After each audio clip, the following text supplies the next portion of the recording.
শিক্ষকের চেয়ারে বসেননি হাসনাত, বিদ্যালয়ে দিলেন এক ভিন্ন বার্তা। একটি বিদ্যালয়ে গিয়ে শিক্ষকের চেয়ারে বসার অনুরোধ পেয়েছিলেন তিনি। বরাবর বলা হলো, টানাটানি করা হলো, কিন্তু শেষ পর্যন্ত সে চেয়ারে বসতে রাজি হয়নি। কারণ তার বক্তব্য ছিল খুবই সোজা, প্রধান শিক্ষকের চেয়ার প্রধান শিক্ষকেরই। শেষ পর্যন্ত প্রধান শিক্ষককে তার নিজের চেয়ারে বসিয়েই হাসানাত কথা বলা শুরু করে। তিনি বলেন, রাজনীতিবিদরা যখন শিক্ষা প্রতিষ্ঠানে এসে শিক্ষকদের সরিয়ে নিজেরা শিক্ষকের চেয়ারে বসেন, তখন সেটি প্রতিষ্ঠানের জন্য ভালো বার্তা দেয় না। একজন জনপ্রতিনিধি কিংবা রাজনৈতিক নেতা হয়তো কোনো অনুষ্ঠানে অতিথি হিসেবে বিদ্যালয়ে যেতে পারেন, কিন্তু সেই প্রতিষ্ঠানের দায়িত্বে থাকা শিক্ষকের তার জায়গা থেকে সরিয়ে দিয়ে নিজের জায়গা তৈরি করা কতটা সম্মানজনক, সেই প্রশ্ন থেকেই যায়।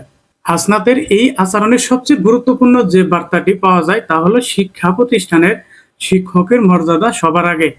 প্রধান শিক্ষক শুধু একটি চেয়ার বা পদে বসে থাকার জন্য একজন মানুষ নয়, তিনি একটি প্রতিষ্ঠানের একাডেমিক নেতৃত্বের দায়িত্ব থাকেন। তাই তার নির্ধারিত জায়গা, তার মর্যাদা এবং তার দায়িত্বকে সম্মান করা উচিত। একজন রাজনৈতিক নেতা যখন বিদ্যালয়ে যাবেন, তিনি সেখানে অতিথি হিসেবে যাবেন, আর অতিথির সম্মান থাকবে অতিথির জায়গায়, শিক্ষকের সম্মান থাকবে শিক্ষকের জায়গায়। এই ছোট্ট ঘটনাটি একটি বড় প্রশ্ন সামনে এসেছে। রাজনীতি কি শিক্ষা প্রতিষ্ঠানের পরিবেশকে নিয়ন্ত্রণ করবে, নাকি শিক্ষা প্রতিষ্ঠান থাকবে শিক্ষা প্রতিষ্ঠানের জায়গায়, শিক্ষকদের মর্যাদা থাকবে তাদের জায়গায়, এবং রাজনীতি থাকবে রাজনীতির জায়গায়?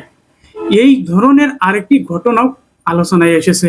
বিএনপি সংরক্ষিত নারী সংসদ সদস্য মনসুরা আলমের এলাকায় তাকেও প্রধান শিক্ষকের চেয়ারে বসানোর জন্য অনেক চেষ্টা করা হয়েছিল। তিনিও সেখানে এইভাবেই বসতে রাজি হননি এবং সাধারণভাবেই অন্য জায়গায় বসেছিল। সেখানে কিন্তু বার্তাটা ঠিক একই রকম ছিল। এমপি হন, মন্ত্রী হন কিংবা অন্য কোনো গুরুত্বপূর্ণ ব্যক্তি হন, শিক্ষকের মর্যাদা কিন্তু আলাদা। একটি বিদ্যালয়ের জনপ্রতিনিধি বা রাজনৈতিক ব্যক্তি উপস্থিত হতেই পারে, কিন্তু সেটি উপস্থিত যেন শিক্ষকের কর্তৃত্ব বা প্রতিষ্ঠানের স্বাভাবিক পরিবেশকে ছাপিয়ে না যায়, সেটাই কিন্তু গুরুত্বপূর্ণ। কারণ একটি স্কুল শুধু ভবন আর চেয়ার টেবিলের সমষ্টি নয়, এখানে একটি প্রজন্ম তৈরি হয়। শিক্ষার্থীরা শুধু বইয়ের জ্ঞান নেয় না, তারা বড়দের আচরণ দেখেও শিখে। যদি দেখে একজন জনপ্রতিনিধি এসে শিক্ষকের চেয়ার দখল করছে, তাহলে সেটিও তাদের কাছে এক ধরনের বার্তা। আবার তারা যদি দেখি একজন জনপ্রতিনিধি নিজের শিক্ষকের চেয়ারকে সম্মান করছে এবং শিক্ষককে তার জায়গায় বসাচ্ছে, সেটিও তাদের জন্য একটি বড় ধরনের শিক্ষা। শেষ পর্যন্ত একটা কথা, রাজনীতিবিদরা বদলায়, সরকার বদলাবে, জনপ্রতিনিধিরাও বদলাবে, কিন্তু একটা বিদ্যালয় শিক্ষকের মর্যাদা যেন বদলে না যায়। কারণ সেই চেয়ার কোনো রাজনৈতিক নেতার চেয়ার নয়, সেই চেয়ার একজন শিক্ষকের।